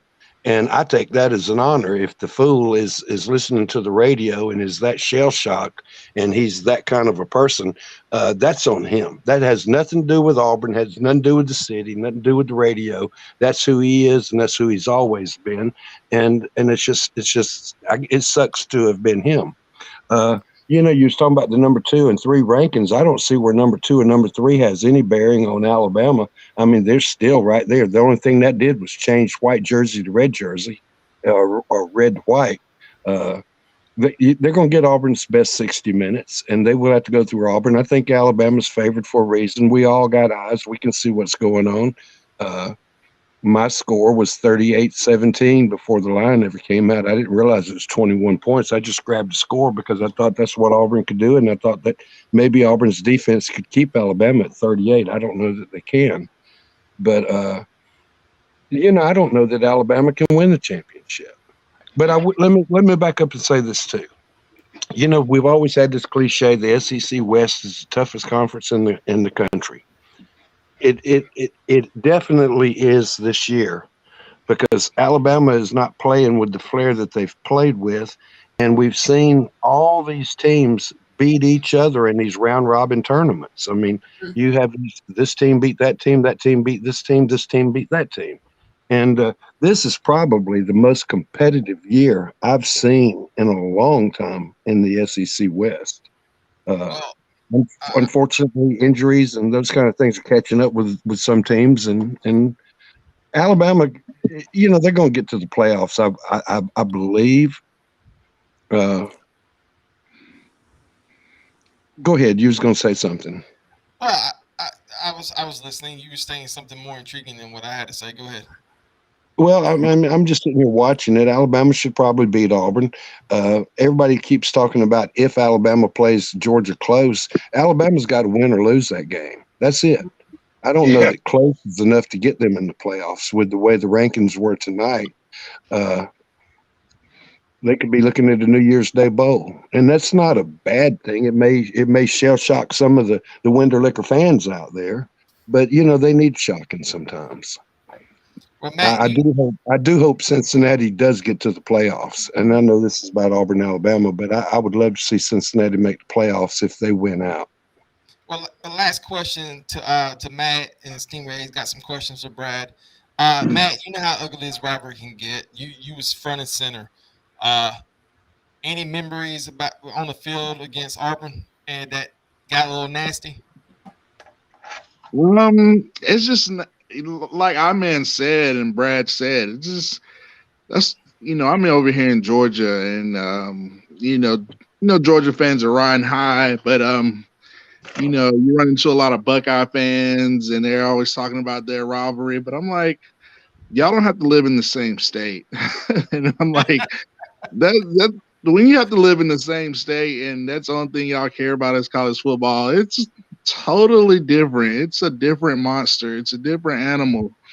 And I try to tell those people, I'm like, Georgia, I got Georgia Tech. It might have been a rivalry back in the 30s or 20s or something, but it's nothing like Alabama Auburn. It's college football is king in the state of Alabama. And so you dealing with family members, man. Even when I decided to go to Alabama, I still to this day have Auburn family members that are, still saying should have went to Auburn, or, you go to church. It's just a bit of rivalry. Family members, church members, everything. It's just in the blood. It's in the fabric of the state of Alabama. So to me, I think that's what just separates the Iron Bowl from, a Michigan or Ohio State. They don't have to live in the same state. They can go about their ways, but over here, the same with the Egg Bowl in Mississippi. That's pretty intense as well. So, but just the memory, just a bit of rivalry between the two, just even after, just everybody just really Auburn fans going at Alabama fans going at Auburn fans. It's 24/7, 365. You can't beat it. So I feel like that's to me, that's my fondest memory of the Iron Bowl. Well, real fast, we got a question from the crowd, and Esteem, you can do the question and close us out. Do you think that NIL is showing its ugly head already? Players on the team not getting the money or not giving all they had for the teammates making the money? What do you think, Matt? I don't know. I just think it's just a different generation. The NIL, could have something to do with it, but with the whole social media, the whole, different generations, guys might not be as committed to things as, back in the day or whatnot. I just think it's just a different generation, different type of kid, different type of football. They have a lot of external factors, whether it's, followers, social media, NIL, but at the end of the day, I think the best teams, the best players are the ones that are going to, keep football first and foremost. Well, really academics first and foremost, then, football second, and go from there. As long as they keep their priorities straight, I think they should be fine. But obviously, I just think the NIL, this is all about the Power 5 conferences breaking away from the NCAA, and they just really want to figure out how they want to govern and figure out everything with this whole NIL. That's just my 2 cents. I agree with that. I agree with the breakaway comment. Well, Brad, real quick, I have a question going back to your book here. Obviously, the Alabama-Auburn rivalry has been pretty, tight over the past decade. Brad, was there anything surprising about the Alabama rivalry, Auburn rivalry, that caught you by surprise when you were writing the book? Not when I was writing the book, but I'll tell you something that caught me by surprise when I was working at ESPN, which is, the time when I learned a lot of things that, that eventually were instrumental in writing that book. And one of the big ones, and I don't know what the explanation for it is, and I thought we were heading toward it at one point this year, really before Auburn lost to Texas A&M, and then obviously after that, the Bo Nix injury changed a lot of things as far as, the feel around Auburn going into this game. But in the history of this rivalry, when both teams are really good, Auburn almost always beats Alabama. If you don't believe me, look it up. But like when both teams are in the top 10 or both teams end up having at least 9 wins on the season, more often than not, and way more often than not, Auburn wins the game. Now, obviously, there have been plenty of times in recent years where Alabama has been a huge favorite, and Alabama has won all of those games. In fact, one of the other things that's unusual about this is that, you do, like all other big rivalries, hear the phrase, you throw out the records because it really doesn't matter. But if I'm not mistaken, in the history of this rivalry, there has been only one time when an unranked team beat a top 10 team. It may be 2, but I can only think of one off the top of my head. But it's not one of those rivalries that's really prone to these massive upsets that nobody saw coming. Usually when it's expected to be a game with serious implications, Auburn comes out the winner. And most of the time when there is a heavy favorite, it's been Alabama, and Alabama usually wins those games. But given the way that this year's game is set up, and even though it's at Jordan-Hare, this is the type of game that the heavy favorite would always win in the history of this rivalry. And so it would be a major surprise for a number of reasons if Auburn were to win it this year. Absolutely. Well, what is, Brad, real quick, and I want to get all of y'all's take on this. We'll start with Brad.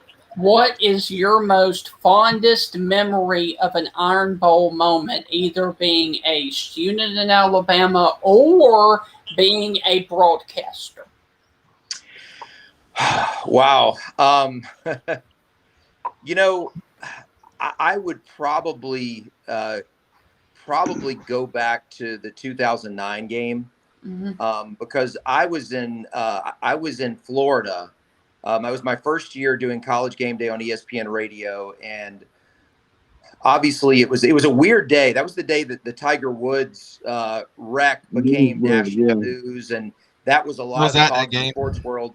Yeah, before the game kicked off, and Mark Ingram seemed like he was on track to win the Heisman Trophy, and the game started, and Auburn completely shut him down. Obviously, Auburn had a couple of tricks up their sleeves, scored some quick touchdowns, took a big lead, and we were preparing for Florida State, Florida. It was the final home game for Tim Tebow, and we were at the Florida State Hotel getting ready to interview Bobby Bowden, and we're watching the game, and it got to that point in the second half where you're thinking, Alabama they're not going to get this done. They just, this is not going to be their day. And then obviously, even though Ingram never got it going, the team finally did in the second half. And I think just because it was one of those games that came down to the wire, and that Alabama won it in pretty dramatic fashion there at the end, and it set up what ended up being a run to the national title, is probably the most memorable for me. Because look, I was there for that first game at Jordan-Hare in 1989. I was there again in 1993 when Alabama had another really good team going in that Auburn was able to beat. And so it's just one of those where you don't take anything for granted going in there. And that was one where Alabama had a lot to lose. They nearly did, but they were able to pull it out. And so that one sticks with me. Yes. Matt, what about yours, bud? Oh, mine was as a fan, I went down there to the Iron Bowl, the Kick Six game, and I was just tailgating and just enjoying it, watching the game with some Alabama Auburn fans. And Alabama goes up, we think we won the game or whatnot, and it's like we're trying to get in field goal range. It's like 1 second left, and they put 1 second on the clock, and it goes. It's Carlton Davis takes it back 100-some yards, and as a Bama fan, that was brutal to be stuck in traffic, to kind of be in ground zero, where Auburn fans were just going nuts and trying to get to Birmingham. It was a brutal memory. So that's probably one of the most the craziest memories I've ever had to experience, being on the plains during the Kick Six and trying to get home. But yeah, I mean, it was just pandemonium. It was just a lot just to see that game unfold, and it was just crazy. So that's probably the reason I don't go back to the Auburn game on the plains to this day. I'm kind of superstitious like that. So I got a question for you. And I can answer this one too. How many national championships did we win after 2013, the Pick Six game? How many national championships? I Brad, don't know. There's got to be a couple. According to Bama math, it's probably about 26 or 7. You never know. Hey, Brad, look in that book and see how many national championships that we won. For Alabama fans, that Pick Six game, it was a long time ago. We don't talk about it. We don't care. It's over with. It happened. Congratulations. We were sore about it for about 2 months, and then we realized we're still a powerhouse. The most fascinating games to me in the Iron Bowl was probably the first year Auburn went to Tuscaloosa. And what was that, 9-0, 10-0? Yes, 9-0. I was there, and it was freaking cold too, man. Cold, I believe. And to me, that's where the game should have always been, home and home. Getting away from Birmingham, I know that was the tradition in the years prior, but it just, for one thing, Auburn didn't play on turf. They had real grass, and they just never did good on turf. If they went to a bowl game on turf, they lost. And it was just, I just thought that game stuck out. And sadly, another big memory for the Iron Bowl is the Van Tiffin kick. Yes. I mean, I was sitting there on the edge of the chair watching it, and that ball started curving to the left, and it just broke my heart. And when we talk about Iron Bowl, or I hear it, that's one of the first things that I remember. Well, we're running out of time here. I want to say first off, I got one more question. Sorry, Steen. All right. I'm going to take Joey down because I do not want him to interrupt this. We've heard from the Alabama fans and the Alabama people here about how they felt after it. You have the floor, my friend. Talk about your experience wherever you were the moment that the Kick Six happened, my friend. Oh, I was sitting in the recliner in my den. I enjoy watching the games kind of quiet. I don't holler, scream, and cuss, throw stuff. Never tore up a TV like Elvis. I'm sitting in the recliner, kind of kicked back, and I'm watching it. And by this time, the footstool goes down. I'm sitting up, and then I just stood up, and then I just passed out. I mean, I'm not a drinker or anything like that, and I'm just sitting there, and I just had this little wry grin on my face, like everybody else, like the player on the sideline. Did I just see that? And it was the most shocking thing I'd ever seen. Right. It was a fluke. Yeah, it was, but it was a football play. Hey, you know what? It doesn't matter whether it was a fluke. That was one of those. The moment it happened, I knew this is going to replace the Cal Stanford kick return. Yeah. As the most shown rivalry play in college football from here on out. And it wasn't that special. I forgot about it after it happened. And let me also say this. I would also like to say this. Every Alabama fan, no matter where they play it, every Alabama fan says, he stepped out of bounds. He did step out of Tell bounds. me where he stepped out of It's on bounds. tape. bro. It's on tape. You're an ESPN analyst. You're an author. You saw it. Matt, did you see it? You saw it too, right? I don't remember seeing him. I just remember we couldn't make a tackle. Now it's just like whatever. It is what it is. They deserve to win. You know, if it went to instant replay today, it'd be February before they made a decision. Yes. Well, listen, hey, real fast. I'm gonna use Stingray's word, real fast. Man, I want to thank you for coming into the Lions Den. Consider yourself part of the CTS family. We hope that we can have you back on to talk a little Auburn, Alabama football trash.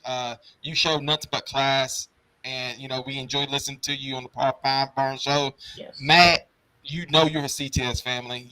Anytime you want to come back on, I consider you one of the great wide receivers of Alabama history. And man, every time we get a chance to talk to you, it's always an honor. And Brad Edwards, I hope we can get you back on, just you and me, Stingray and Clemson Tom, and talk about the book.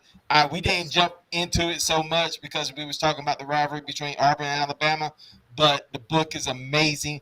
Real fast, can you tell everybody where you can find this book? It's probably the best Alabama book you can find anywhere, hands down. Would you tell everybody where you can find it? Yeah, thanks a bunch. You cannot get it on Amazon, which is where most people look online. It's only on my website, which is BamaDynastyBook.com. You can also get it on campus in both the Soup Store and the Bryant Museum, and you can get it in the Alumni Hall stores in Tuscaloosa, Birmingham, and Huntsville.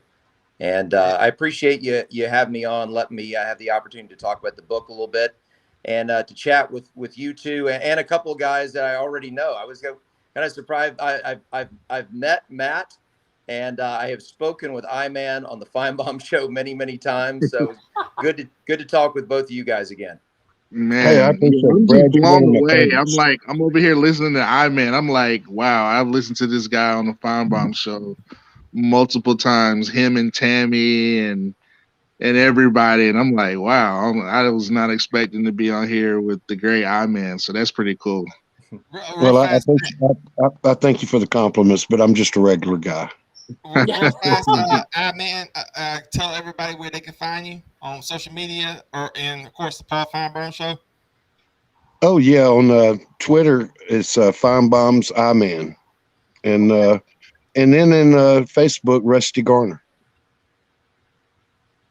Clemson Tom got something to say. Hold on. Hey, real quick, since you're on the Finebaum show all the time, there's a guy that constantly says, Dude. And we lost Clemson Tom. What the... Yeah, I missed that. Okay. Well, Matt, tell everybody where they can find you. Man, just hit me up on Twitter, mcaddell6, Matt Caddell. That's where I'm at. So, yeah, man, y'all have a happy holidays, man. Enjoy it. Yes, thank you. Yeah, y'all be safe. Before we go, we did bring up Tammy. I'm not an Auburn fan by no means. Everybody knows how I feel about Auburn. Everybody knows how I feel about those damn trees. But listen, one woman that I enjoyed listening to was Tammy. And it was. I wish I had the honor to meet her because I know for a fact we would have fought. I know we would have fought. I know we would have. She was the most generous, loving, caring person, and she just happened to be a huge Auburn fan. You would have loved her. Man, I know for a fact. I know for a fact. She's in heaven right now. Oh yes. And, oh yeah. And I just Clemson Tom's trying to get back on. I'm like, I didn't boot you, Tom. So, guys, real quick, I do want to say that I hope all of y'all have a very blessed and happy Thanksgiving. And as always, to you guys, Brad and Matt, roll tide. And to you, I-Man, I'll go ahead and give it to you right here. War Eagle, buddy, let's go. War Eagle, roll tide. RTR. Y'all have a happy holidays, man. Be safe. Thank y'all. Thank y'all Gotcha. for Be having me. safe. Thank All you. right. Good to talk to all of you. All right. Thank y'all. Get me anytime. Yes, sir. Tom, you back with us, bro? I guess. I don't know. It says I'm having network issues. Yes, you took over my internet, bro. It is what it is.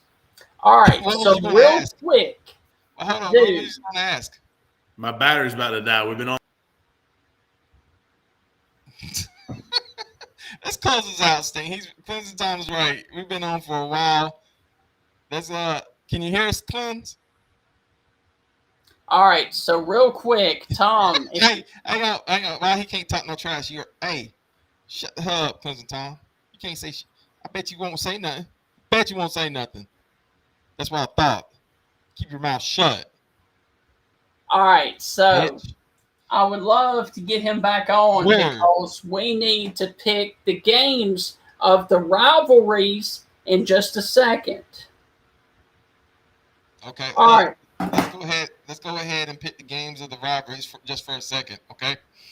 yeah.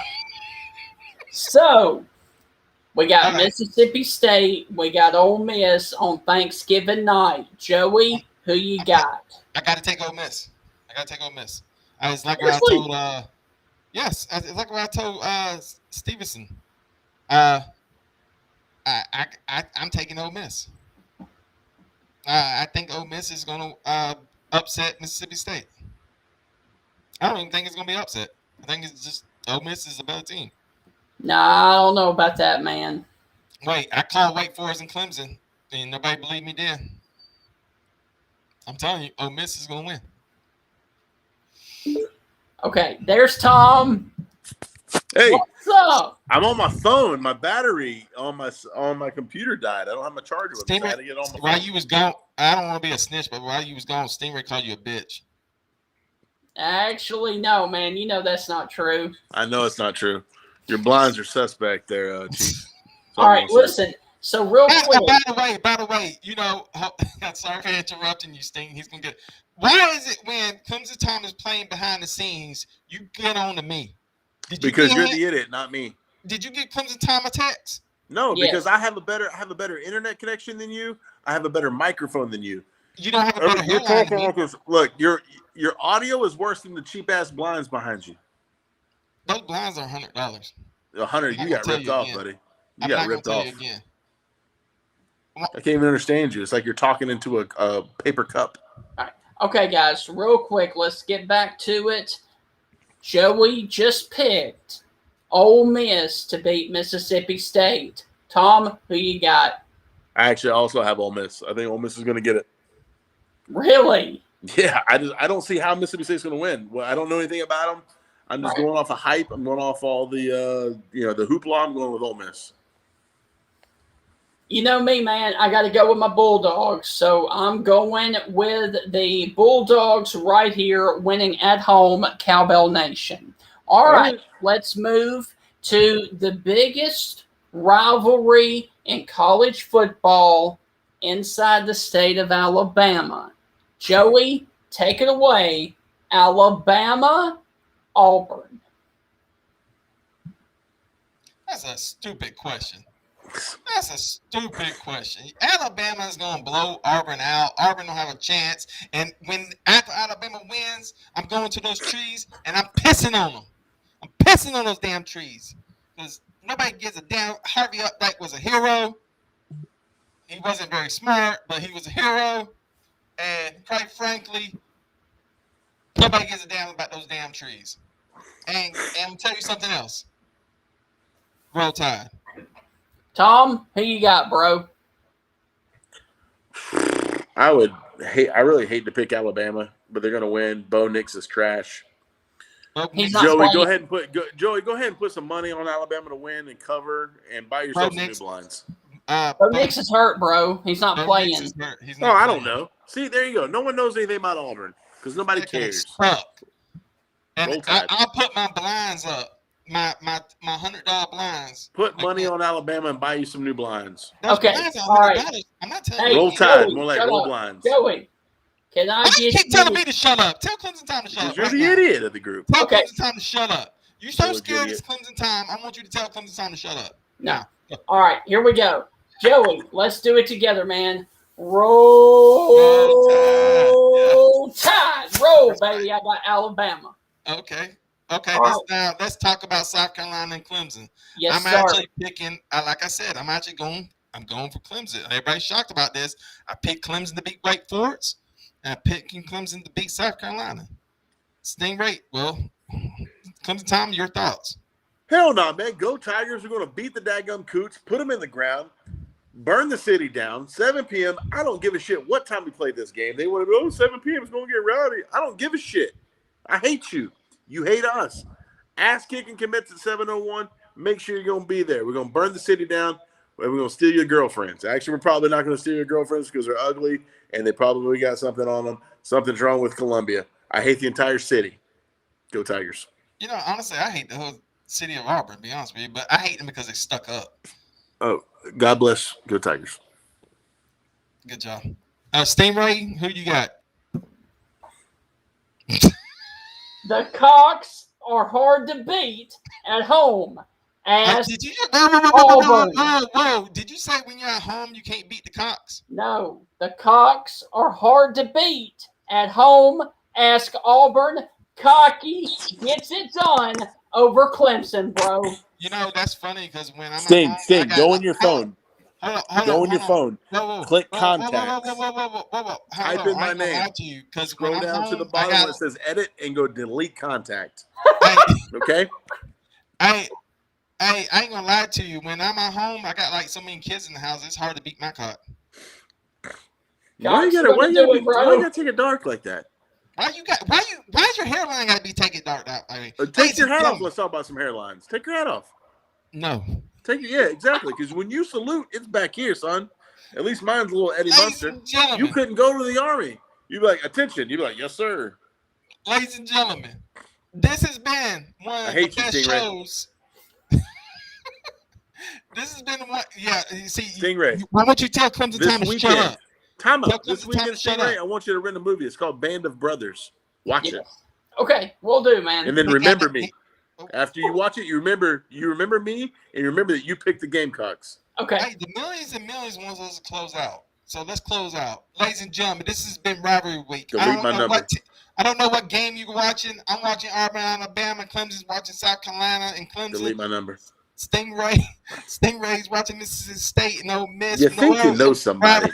You think you know somebody. Whatever game are you watching, make sure you have a good time. Be safe this holiday season. And ladies and gentlemen, one more time, Stingray. Happy Thanksgiving, Joey, but not to Stingray.